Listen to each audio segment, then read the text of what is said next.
Well, folks, welcome to one more edition of Politics and Random. Egberto is your host. Thank you so kindly for being a part of the show. Welcome aboard, Bridge MCP. Welcome aboard, Lee Grant. Welcome aboard, E2247.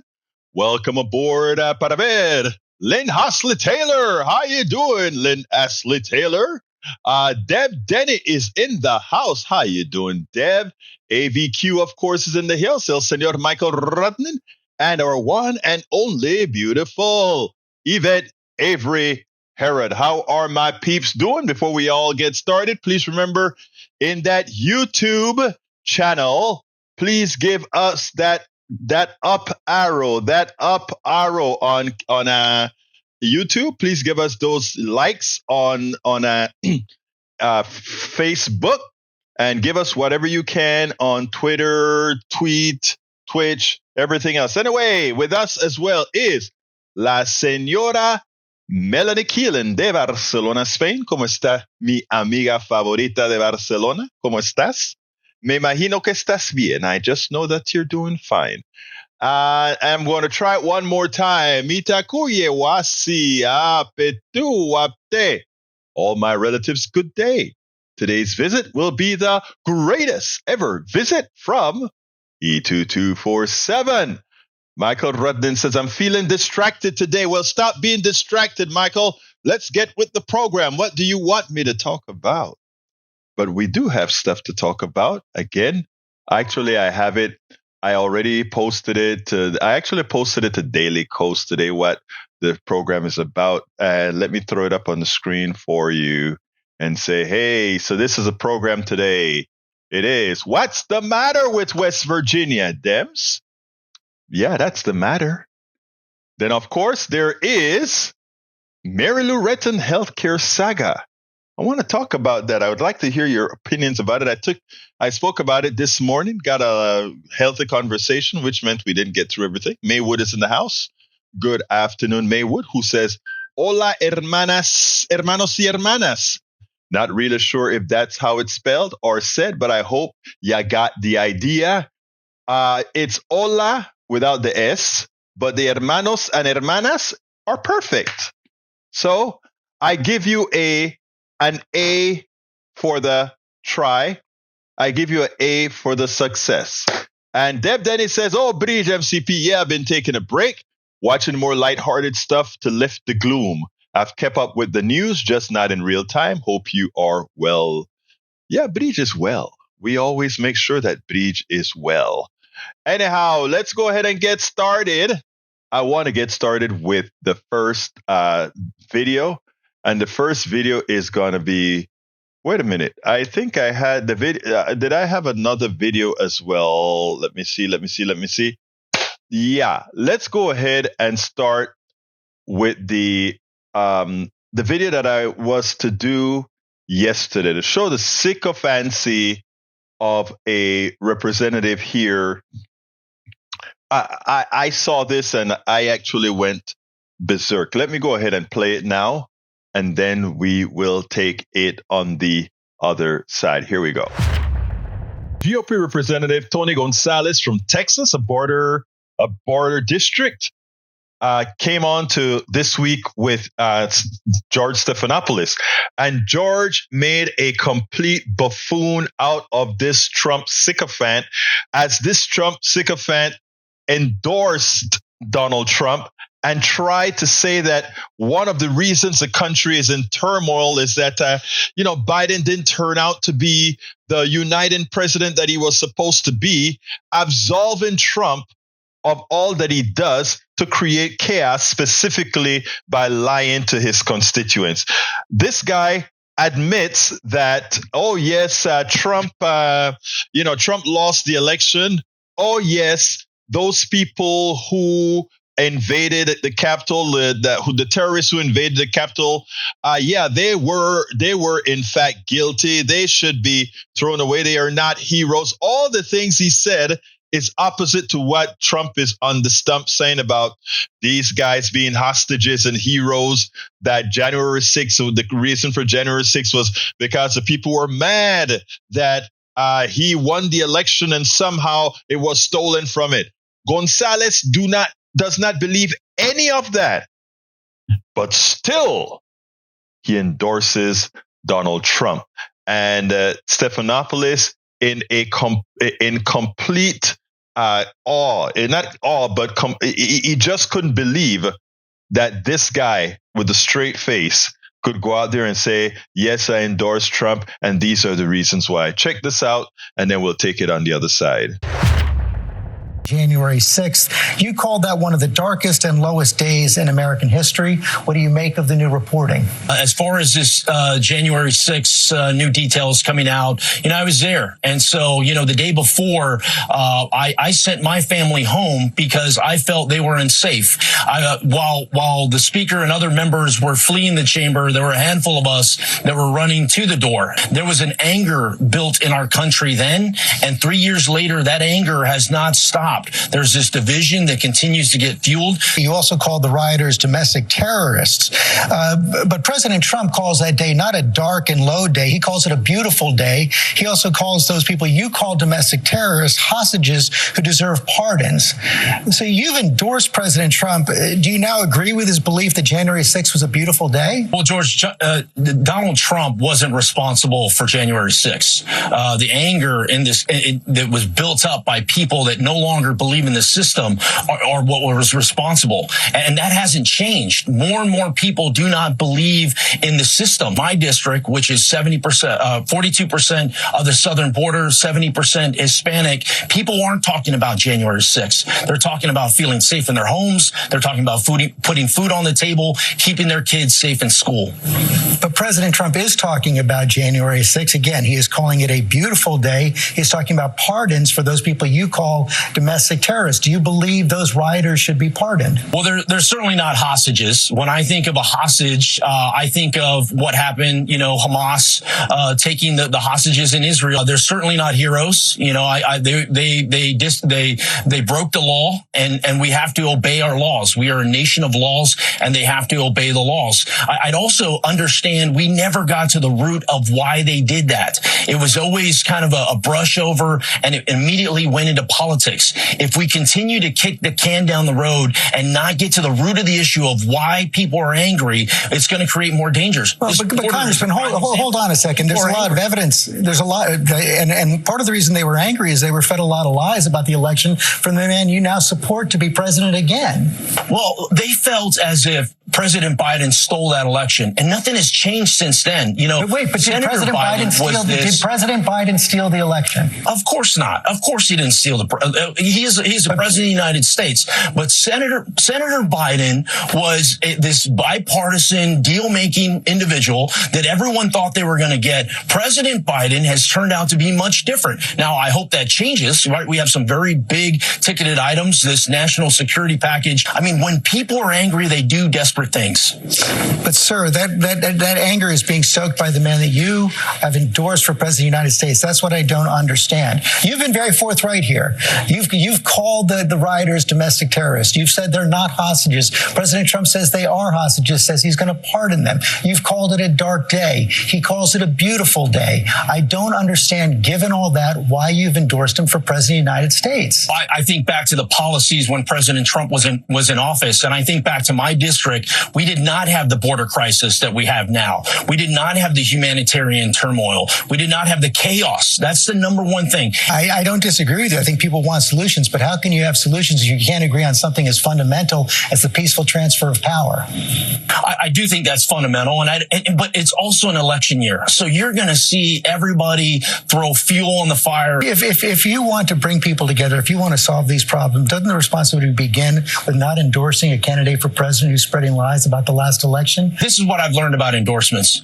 You get all their enemies and hardly any of their friends. Endorsements are just a piece of paper. But I do endorse President Trump. What he's talked about, if he's president again, is suspending the Constitution, using the military to suppress protests under the Insurrection Act, pardoning those protesters, and bringing treason charges against the outgoing chairman of the Joint Chiefs of Staff. You're endorsing that as well. If everything Donald Trump says and does, you want want to put on my back. We're going to be here all day because he's a busy man. I look at it through the lens of, as a member of Congress representing nearly half of the border, I can either focus on the shiny object and talk about, what President Trump had for breakfast or what he said last night, or I can try to work with my colleagues. And I appreciate that. I hardly think that supporting the Constitution is a shiny object, but thank you for your time this morning. One has to, I don't get it. Does Trump have hitmen on these politicians? Do these politicians love being in the House so deeply that they can't tell themselves a truth, tell their constituents the truth? Is it that they believe in being enslaved by a feeble paper tiger that they can't really go ahead and say, no, this guy is completely wrong? This guy doesn't have much more to go, no matter what, whether he wins or loses. He's pushing 80, near 80. Why would you debilitate your entire character to a person like this? What is it? What is it that make these people so weak, feeble, immoral? And I could give a litany of other descriptions. They should be ashamed. Of course they should be ashamed. And, the reason I played this tape, I also played this yesterday, but the reason I played this one is just to show you the pretzels that these guys have to wrap themselves into as they endorse Donald Trump, even after saying the things that they said. Stefanik is now a complete sycophant, even as she called them back then insurrectionists and that they should be thrown away. She's singing a different song today. There's tape, folks. There's tapes. There are tapes. There are videos that show you're speaking out of the two sides of your mouth, Anyhow, second subject. And by the way, folks, if you want to call in, give me a call, 281-823-7747. Again, that number is 281-823-7747. And I'll take your call. I'll repeat it one more time if you want to call in. 281-823-7747. Check it out. Give us a call. We'd love to hear your voice. Anyway, our second subject is about Israel. Our Secretary of State, Anthony Blinken, and a reporter from Al Jazeera. I want you to check this out. This one hurts. And if you're Palestinian, or if you are, here's the thing that I don't think a lot of people understand. And I wish more people had the kind of empathy to be able to understand it. One, prejudice, racism, disregard, and these types of things many times go sort of unnoticed if you just can't share your humanity with somebody else, right? A lot of times for you to be able to embrace humanity, you have to see yourself in that person. I can look at every single person on my chat right now, and I can feel your humanity. I feel your thought processes, whether you're right, left, in the middle, or whatever. I can empathize with your humanity. I feel you. If one of you tell me XY happens, I can feel that as a human being. I may not feel it as a woman. I may not feel it as a gay woman, a white woman, a black woman, or whatever, but I can empathize, and my feeling then can actually see it. You know that we have a moral problem. A moral problem. When we have this messaging from an Al Jazeera reporter, and then we have Antony Blinken giving the kind of response that he gave. I tell you, folks, empathy isn't necessarily all natural, but empathy can, once you see yourself in others, is automatic. Check this out, and you'll see what I'm talking about. Well, I do hope that you get what I'm talking about. As you know, Tony Blinken is back in the Middle East, shuttling to try to keep things calm to prevent this Middle East war from expanding.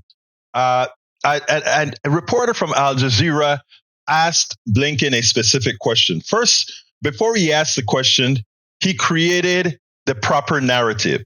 Israel has killed over 100 reporters in Gaza.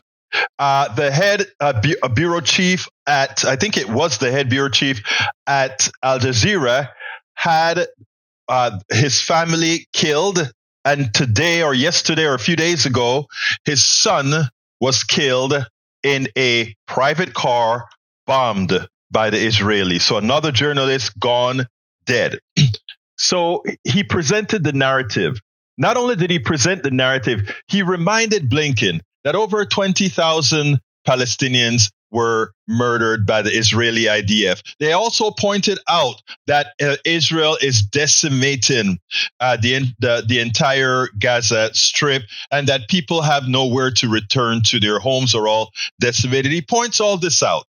And he pretty much asked, why is a superpower like the United States not abiding by the ceasefire that the United Nations pretty much voted for, or pretty much is asking for?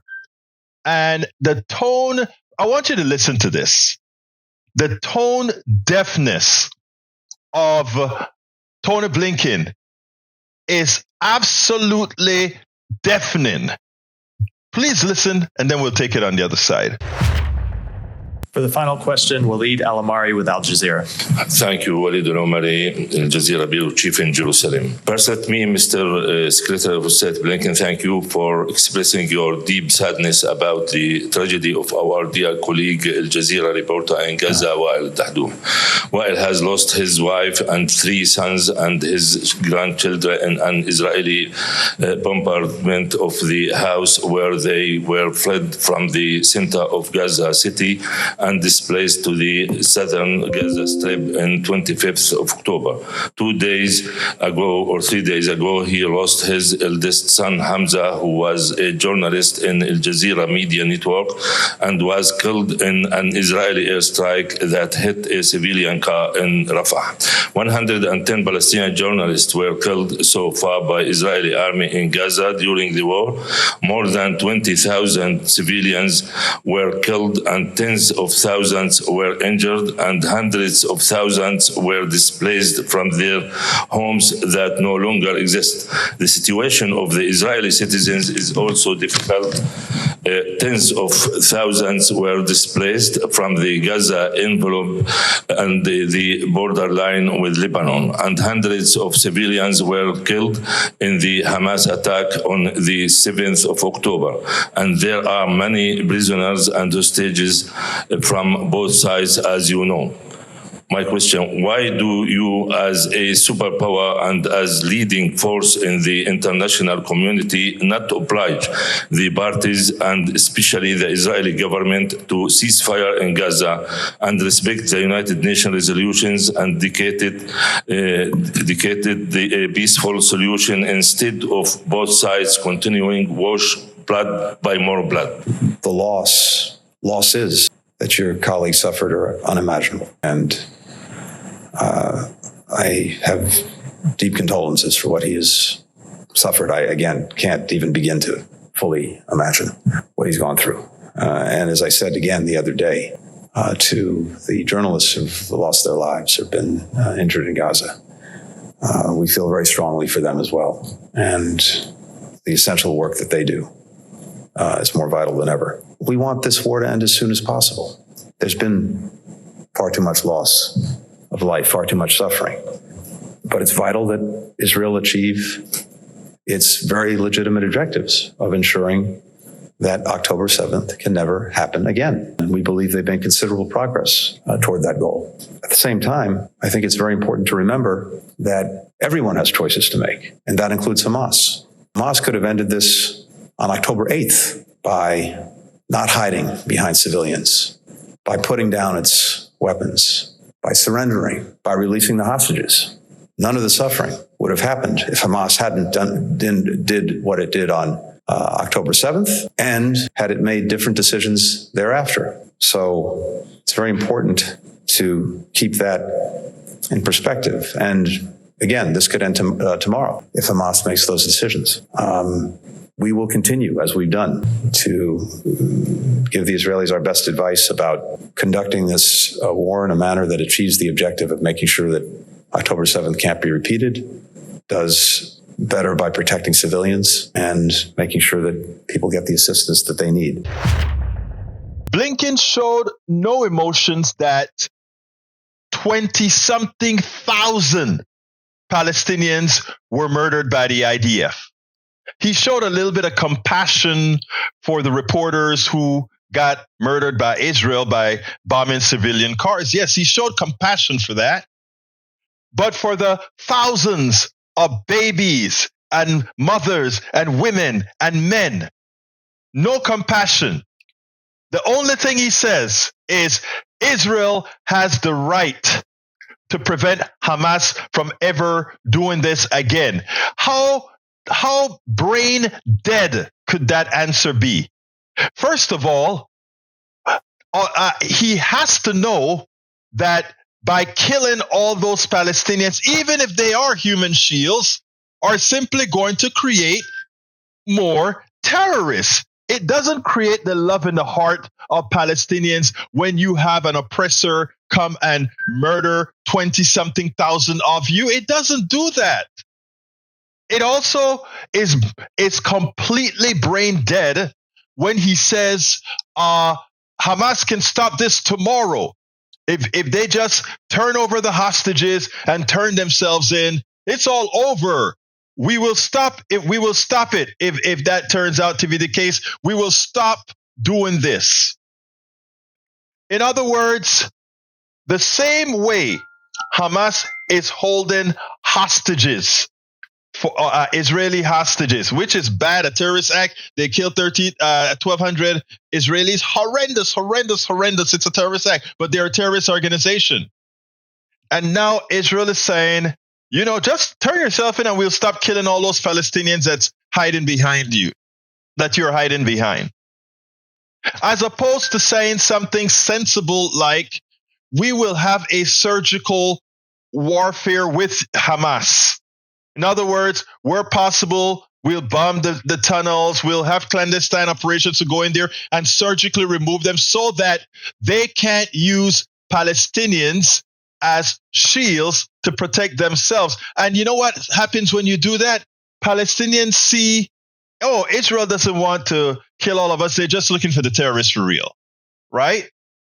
I mean, I know I'm making it overly simplistic because the bad blood is there. But to make believe like Israel has to kill these Palestinians to get to Hamas, and to make believe that Israel, the IDF is somehow a benevolent institution, when in fact, what they are doing, if you listen to the videos that they put out, they're out there talking about the Palestinians being animals, scraping them off to the sea, getting them to leave the territory. I mean, all kinds of things you hear the IDF and different people in the IDF releasing videos. There are videos out there showing how they just go and harass and destroy people, kill them at will. So to make believe like the Israeli military is this upstanding unit that won't do these massacres on innocent civilians is wishful thinking, or it's actually you putting your head in the sand. As Obama said, need the hands, it's clean on no side. But That said, there are, I repeat, over 20,000 dead Palestinians with their strip completely decimated, or 78% or more decimated. And then you have 1,200 or so Israelis that were murdered by terrorists. But Tel Aviv stands, Haifa stands, Jerusalem stands. No decimation in these places. You have to ask yourself, who is the aggressor? You have to ask yourself, are your eyes deceiving you? Or you are seeing a completely and entirely asymmetric war in which one side's war has turned into genocide. And that's what it is. One side war has turned into genocide. Hey, Alistair Water, I saw the call coming in, but with this system here, I wasn't able to, I don't have a separate channel. So calling in right during the video would have been problematic. Anyway, why don't you call in now again? 281-823-7747. Again, that is 281-823-7747. Anyway, yeah, Bridge, you are correct. Bridge says from E22 YouTube, there we go. Alistair is back again. Miss Alistair Waters, how you doing? Hey, brother. I'm okay. Sorry I didn't get the memo until just now. Yeah, I actually typed it in, but I guess you're driving. Yeah. I am. Well, I'm in the parking garage now, but yeah. What Antony Blinken said was worse than the hypocritical thoughts and prayers. And for him to say that this could end tomorrow if Hamas would stop doing, pardon my language, but what in the hell is Hamas doing right now to Israel? What is Hamas doing right this second to Israel? Yeah, sending in rockets that are taken out by the Iron Dome that we pay for in the United States. By the Iron Dome, exactly. Right. And what I tell people all of the times, right, is look at Gaza and look at Tel Aviv, look at Haifa, look at all these other places. What you see is a decimated, crumbled Gaza, and people drinking at cafes in Tel Aviv, people drinking at cafes in Jerusalem, people drinking at cafes in Haifa. They are asking you not to believe your eyes as to what's happening. And I cry for my Palestinian brothers. And I don't know if you heard when I talk about humanity earlier. I did. And my thing is, how can you listen to what happened? Know that it seems to me, we have not had a killing feel on journalists like we have in Gaza, on a percentage basis, on the size of war, etc. To watch all those journalists be killed, Al Jazeera's chief, whole family got blown up. His son got blown up. What's the probability in such a short time for all of that to occur if it's not targeted? And I'm not saying I have any specific evidence of it being targeted, but a lot of times they say if it looks like a duck, if it quacks like a duck, it is a duck. I do know that there is no journalism going on in Israel proper without Israel's consent to what is being told by journalists. Yes. Now, they can't report on facts inside Jerusalem. Right. They can't report on facts inside the country of Israel. They have to do it outside of Israel. Yeah, it is a shame what's going on. And, the thing about it is the following. What gets me is the following, Breach. We, the average American citizen, is going to pay for Israel's carnage in Gaza. Because what this is going to do is, look, Panamanians are pretty passive people. So when they blew us up, they kind of knew that we're not going to strap bombs on and get onto airplanes and all of that. For some reason, that isn't in the nature of Latin Americans, because likely history, etc. But that is what's in store for us going forward, because we are legitimately complicit in what Israel is doing, and what Israel is doing is blindly killing, and under the pretext that Hamas is hiding behind them. I don't care if Hamas is hiding behind them. I don't care if they're being used as human shields. You know, I mean, if these were white American bodies, okay? Yep. If these were white American bodies, they would see the humanity and they would be, I can't believe that is happening. You can't do that, Israel. But no. Exactly. No. And it is, and we're all going, Alistair? But he says, I love how Egberto calls me Aliston. Sorry about that. Oh, yes. But anyway. I'm so used to it because, you know, my sisters and I would get hollered at, and I would get called one or the other's name before finally landing on mine. So it's all good. You know, but, you know, I want us, right? From Michael Rudden, let me read what Michael says. He said, from the Washington Post, Israel's Gaza war leads to dozens of killings of journalists. Al Jazeera accused Israel of violating principles of freedom of press and deliberately targeting the journalists. The killings of journalists Hamza al-Dadou and Mustafa Turaya must be independently investigated, and those behind their deaths must be held accountable, said CPJ's Sharif Mansour in a statement. The continuous killings of journalists and their family members by Israeli army fire must end. Journalists are civilians, not targets. And that's what we're seeing. Amen. That is what we're seeing. Amen. Yeah. But anyway, anything else you want to add, Alistair? No, we are all good. But hey, y'all, take care, love one another, and let's keep living life. Thank you, Alistair. Thank you, Alistair. You have a great one, my dear. Yeah, absolutely. But yeah, folks, it is sad. It is sad what is occurring right now in our name in Gaza. And the fact that folks can say, 20,000 people are killed because Hamas. It's Hamas's fault. Look, it is Hamas's fault that Israel will put a bomb in and break. I got another call coming in. Let me go take that. 516, is this Bridge MCP, right? No, it's Allison.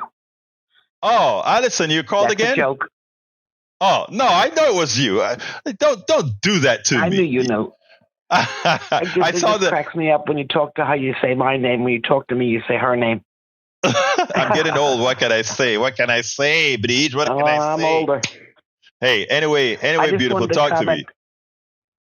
I just wanted to comment on something that Allison said, that she's correct, but she didn't say the word. The reason why you're not hearing journalists in Israel is the old-fashioned propaganda. They did the same thing in Northern Ireland. They could not. They would not let them broadcast or show anything unless they switched it to propaganda. And that's what's happening in Israel. So people are not seeing the real thing, reporting the real thing. They can't report it. Like you said, why isn't Jerusalem bombed? Yeah. Why isn't the Holy City and all these other places bombed? They can't. They would bomb them. Hamas would definitely bomb them. I mean, they would. But Jerusalem, if I'm right, Jerusalem is protected. Is a protected area for all religions. Right. I mean, all three. So, I mean, no one's getting the point, like you said before, about empathy. You're not a woman. You're not this. You don't have to be a woman. You're a human. That's where empathy comes from, just by being a human. So the thing is about Israel is that we spoke about this before. They knew a year ago. They had it written down about genocide. Mm-hmm. They were just waiting for it. Now, I don't know how they got the plans. Some people say Trump gave them secrets. I don't know. I don't know about that. But they knew. They've always wanted this. They've always wanted this, and now they're succeeding. And Biden is in a tricky place. I don't like what he's doing. I don't like Blinken. I watch his body language. He kept him putting his head down. That tells me something. But they're in it's not our country. It's their country. Mm-hmm. But with one phone call, I mean, the UN, the African nation, everybody is calling them on it. And we won't do anything. So that tells me he can do it. He may have, I don't know, but he can stop it. Let me tell you something else that happened, Breach. Let me tell you something. This is important. Israel has stopped giving the Palestinian Authority their monies. Okay, the money that they're supposed to give the Palestinian Authority to function, Israel has held that money hostage. Right? America is telling Israel to release the money to the Palestinian Authority so that they can govern. All right. Again, it's telling Israel release the money to the Palestinian Authority so they can govern. And a reporter asked Blinken, why isn't he telling, or why isn't Israel releasing it? All Blinken could say is, well, we told Israel that we want Israel to release the money. He doesn't have to say that. We are giving Israel $3.5 billion a year. We can, and plus they want $14 billion more right now, plus all the arms that they're using to kill Palestinians. We could easily say, all right, Israel, you either give the Palestinian Authority the money or you don't get yours. I mean, they act as if they're impotent. And what it is really is they're saying Israelis are more human than Palestinians. That is what they're saying. The mere fact that you can look and say 20,000, 23,000 dead people and somehow equating it again. Look, what I want all that are popping into the chat right now, that are popping into the screen right now, understand this. I don't believe in terrorism. What Hamas did was terrorism. What Hamas did was murder. But if you are going to say what Hamas did was terrorism, murder, etc., what Israel is doing is more than 10 times as bad as what they're doing than what Hamas has done. And if you can't see that, if you look, go ahead. I was going to say, what is that old saying? You don't bring a gun to a knife fight. Right. If you don't bring if you can't look into Gaza and see cracked and dead babies, cracked and dead women, cracked and dead people, buildings falling down, buildings decimated as far as the eyes can see. And then you go 5 miles further to the I guess to the east or so, to the east, and you see cafes are open and freeways are open and people are sitting down and eating just fine a few miles away from Gaza. And then you are telling your people somehow that you are not the aggressor. They are. They are getting bombed they're being pulverized. Their people are dying. The journalists. How do you look at that and be honest and moral and not say, no, there's something wrong here. The words do not match what my eyes are seeing. Go ahead, Breach. They can do it because they hate them. That's exactly. Why. It's easy. I mean, in Northern Ireland, and I hate to keep bringing it up, but it's a small place. You have to. In Northern Ireland, it was only a mile away, and they were bombarding and killing Catholics and Irish, I say, because I remember the British. And it's only a mile away. And they will be eating dinner like no big deal. And every Irish person, man, not women, were put in prison, no trial, no jury, just put away for life. Nothing. And no one spoke about it. No one said anything. Right. No one did anything about it. Yeah. And they're sitting there eating dinner like, passing potatoes, blah, blah, blah, because they didn't like them. Right. They didn't care. And it's amazing, right? We protect Israel under the Iron Dome. They are safe from the rockets that Hamas are trying to get through to have commensurate damage. They are protected. But somehow Welcome aboard. Paul Fleming just came in. He says he's late. Hey, Michael Rones says, Egberto, there are people under those down buildings. It's why the 23,000 death toll is likely underestimated. I agree. It's also important to reiterate 2/3 of the dead are women and children. Exactly. Again, I heard the death toll yesterday was up to 30,000. Yeah, you said that on the show yesterday. Or you wrote that in the chat yesterday. But here's the thing. Here's what I want folks to get. Americans and people of good conscience that are listening to this and this podcast heard all over. Please don't let a false narrative deceive what your eyes can see. Don't let a false narrative deceive that 23,000 dead women, children, and men are exactly a lot more than 1,200 that were killed by Hamas. Let's not fool yourself. Israel knew that Hamas had a plan. They had the Hamas plan. Israel was facilitating the Netanyahu government was, and this is not new. This is not conspiracy theory here. Netanyahu was allowing the facilitation of money to go to Hamas from Qatar, either from Qatar or from the United Arab Emirates, one or the other. I mean, these are written, explained, and understood facts. So when Israel likes to say that the blood of those dead Palestinians are on Hamas because they're used as shields, should we say that those dead people that Hamas killed's blood is on the hands of Netanyahu for having known that, for having allowed Hamas to exist so that there wouldn't be a two-state solution?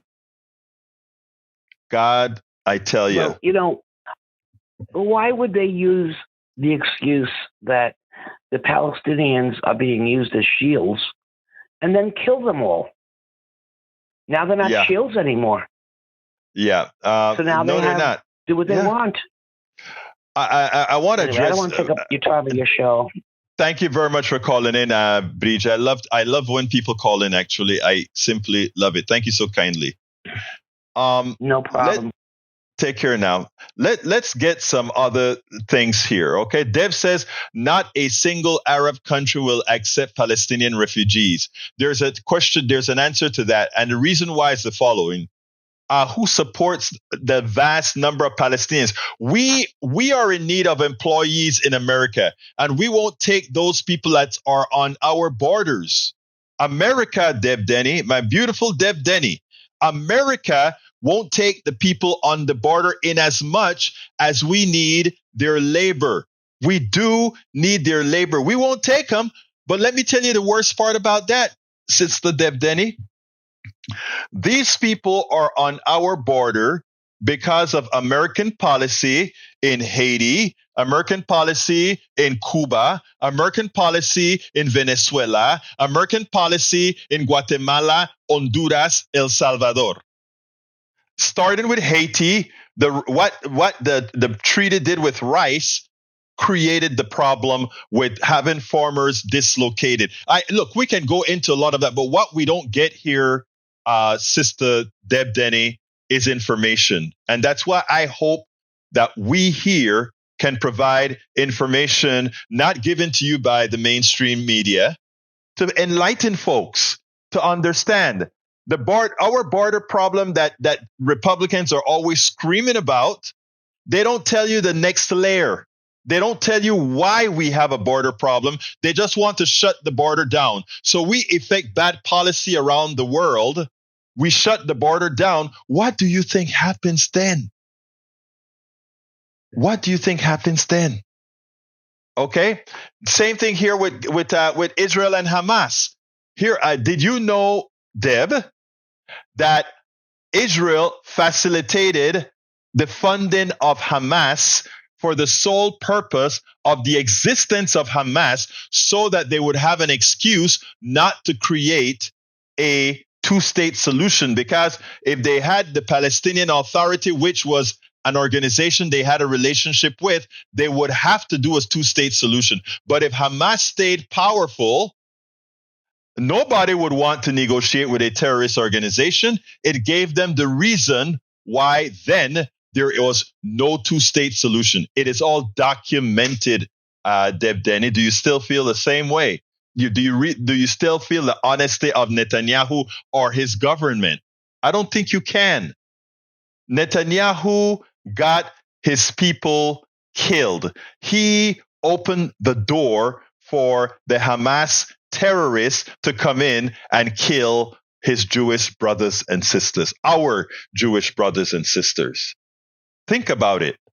Think about what goes through a person's mind that will do that. Think about it.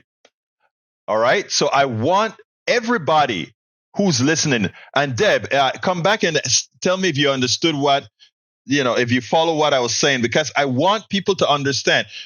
A lot of people want to try to make anybody who speaks against Netanyahu to be somehow anti-Semitic. Don't buy into it. We have to look forward, be moral, be honest. We have to look forward, be moral, and be honest. Let's see. Deb Dennis says, I know about the Latin community and our interference. I also know about Netanyahu's collusion with Hamas. What about the other Arab countries surrounding the area? Now let's talk about the other countries surrounding the area. The countries surrounding the area, they do not want to accept Palestinians for two reasons. One, because they'll have to take care of them, and they're likely to get no support for taking care of a displaced people. And number two, it sets a bad precedent if you are allowing another country. If you allow those people in your country, you are in fact supporting genocide. And let me put this on. It's on the screen. We are not Netanyahu in Israel. We are not Hamas. I love that. I love that one. That's a good one. In other words, don't let the Netanyahu Hamas thing fool you. There are so many of our Jewish brothers and sisters are in pain for what they're seeing in Gaza right now. I know them personally. What percentage of Gaza casualties are Hamas fighter and terrorists? Not many.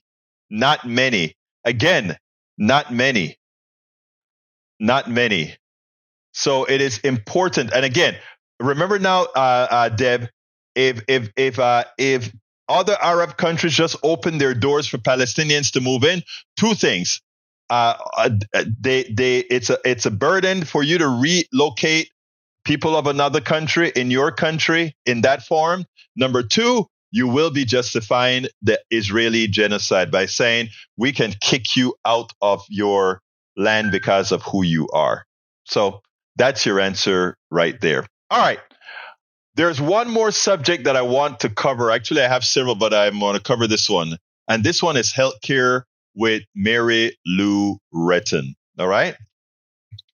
Mary Lou Retton, I've been following Mary Lou Retton. I love Mary Lou Retton, one of our best gymnasts out there until, of course, what's her name that came out now? God, what? Where's my mind? The current star. But anyway, recently she got some sort of a lung disease, pneumonia, and she was hospitalized. They said she was near death, and the numbers and the bill was rising on her. And her daughter put out a similar thing to GoFundMe, and she collected $460,000. That's how much people love people. That's how much people love Mary Lou Retton. But the question is, one of the newspapers, they asked her what she did with the money. Okay, I think it was Newsweek or one of the newspapers. Actually, it was. Let me pull it up on the screen. I think it was US Today. USA Today asked what she did with the money, right? And they didn't quite say how they spent the money or anything like that, but they did say that whatever is left over from paying her bills, that they would donate it to other people. But here's the thing. Mary Lou Retton, apparently after realizing that somehow she was being reviewed, people are starting to probe her story. She did a softball interview with NBC yesterday.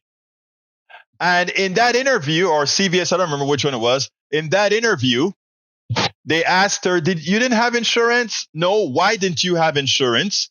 She said, I've had 30 surgeries, and because I have pre-existing conditions, it would have been too high and I couldn't afford it. This is a woman who lives in a $2 million home.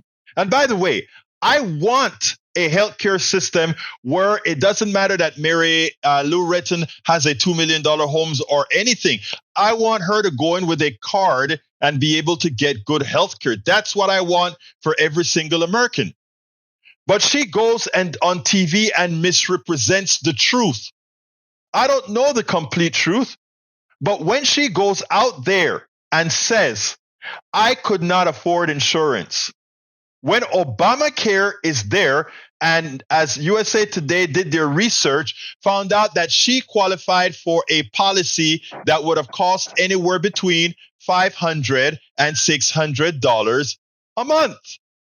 But she goes on national TV with her prowess, with her notoriety, and tells Americans that because of pre-existing conditions, she could not get insurance. Folks, yeah, we're kind of a little bit out of time for the topic, but I'll start it off tomorrow on this subject. But I want all of you to do your little bit of research, if you will, and think about this. She went on national TV and told something that isn't accurate. Obamacare, a policy that she, I understand, spoke against, got rid of pre-existing conditions as a reason for you being denied private insurance. They couldn't do it anymore. They can't do it anymore. But she went on TV and said that. But we'll talk about that. We'll talk about this subject tomorrow. We'll talk about this subject tomorrow. So Mary Lou Retton revisited tomorrow. Deb Denny says both Palestine and Israel have refused a two-state solution at different times for different reasons. There's equal blame on both sides. However, Hamas wants to eliminate Israel, not vice versa. Actually, that's not true, Deb. Israel just came out with their map that Netanyahu presented to the United Nations, and it was simply Israel from the river to the sea. There was no Palestine in the Israeli map. So Hamas goes out and says, hey, we don't want Israel per se. We want Palestine. Israel just goes ahead and shows what the map looks like. Israel. So I mean, as Obama said, there's blame on both sides. But here's what is the reality. The reality is that the Israeli government has been taking land of people who have lived on that land for generations and just taking it, settling it. There's no argument about that. That is what Israel has been. Look, this isn't an anti-Jewish thing at all, Deb Denny. I want you to be absolutely understand where I'm coming from. I'm coming from where, Norman Solomon. I brought Norman Solomon onto the show. Norman Solomon is Jewish, and he's taking the same position that I'm taking. And I have make sure that I clear all these things that I'm saying with my Jewish brother and sisterhood. Okay? So, Israel, as far as a two-state solution from the current leadership in Israel, that's a no-go. You know what they said? They said they have to re-educate Palestinians first. Wow. The gall, the presumption. But anyway, we'll continue with Mary Lou Retton tomorrow. And I want to thank everybody that came to the program today, all the chats, people that left information in the chat. And I want to ask you so kindly to please support our program. Some of Palestine was purchased by Jews from Arabs. Most of it was taken, Lee Grant. That's a statement of fact. Please just check that. It's a statement of fact. You know, we can't sugarcoat this stuff. We really can't sugarcoat this stuff. And we have to start from a position of truth, honesty, and morality. All right, folks, if you want to support the program, and I'm asking you to support the program, please go to politicsdoneright.com/support. That is politicsdoneright.com/support. And it gives you all the different methods in which you can support our program. A lot of different ways to support our program. Alternatively, we send out a newsletter every day. It's called Egberto Off the Record. And it goes out every morning at 5 a.m. with what we're going to cover on Politics Done Right on our 6 o'clock FM show at KPFT 90.1 FM. And intermittently, we send other stories if we have something to put out. And that newsletter, our newsletter is free. We try to put everything out there free of charge. Bridge MCP, keep telling the truth and have empathy. Thank you so kindly for that super chat, Bridge. So please subscribe to our newsletter. Please become a paid subscriber to our newsletter. You can find it at politicsdoneright.com/newsletter. politicsdoneright.com/newsletter. And again, it's free. But we really want we really ask you to become a paid subscriber to help us do the work that we need to do to educate, enlighten, and seed the internet. Make sure the internet is filled up with some additional truths so that when people do searches, they don't only get the right-wing stuff that is very well funded with a whole lot of lies. Okay? So you can go to politicsdoneright.com/newsletter and become a paid subscriber of our newsletter. I got to get out of here. I want to thank Bridge MCP. I want to thank all my folks out here for being a part and really making sure we can disseminate the truth. My name is Egberto Willies. This is Politics Done Right. And you guys know how I end this, baby. I am what? Oh. We spend a lot of time deconstructing the news, trying to parse it into a form that everybody can understand. We try to find those little nitpicks where it flies above the fray, etc. If you really like these videos that we do, I want to ask a big favor. Please go ahead, number 1, subscribe to our channel, and number 2, please join if you can. Thank you so kindly for watching. Keep watching. Please remember to share. We must populate the entire internet with our progressive message, a message that we know is what most Americans say that they want. So help us, please join.